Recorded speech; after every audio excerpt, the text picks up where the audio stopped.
pense que dans nos sociétés de plus en plus numérisées, le fait de faire, c'est vraiment quelque chose d'hyper puissant, le verbe. Faire, agir. Nous avons beaucoup fait, mais qu'avons-nous accompli?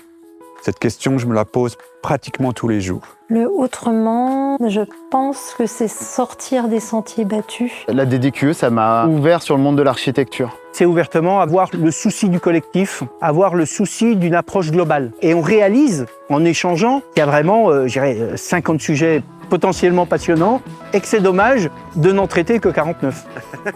C'est extrêmement important, toutes ces rencontres, parce qu'il faut vraiment qu'on soit le plus nombreux possible, très clairement, à aller dans ces directions. Les gens qui gravitent autour de nous sont des pionniers déjà, donc des gens qui ont une expérience aguerrie sur les sujets de l'écologie dans le bâtiment, qui sont déterminés, joyeux. Engagés dans l'action, solaire, qui rayonnent, qui ont envie de se retrouver aussi, comme aujourd'hui, et de se créer, de s'offrir ces moments-là. Tout ce qui se passe à la SCOP, c'est des couleurs vives et chatoyantes. C'est une communauté qui est vivante. Il y a à la fois des piliers, des fidèles, et puis il y a un bon renouvellement. On est mélangés. Il y a les artisans, les architectes, les maîtres d'ouvrage, les thermiciens. On collabore dans une absence totale de hiérarchie. Une réelle diversité des gens, une diversité qui est liée souvent à leur histoire et leur parcours particulier. On fait tous des choses diverses et en même temps on est regroupés autour de la même envie de faire. Il y a une dynamique créée par la personnalité aussi, Sophie, Céline et Hélène,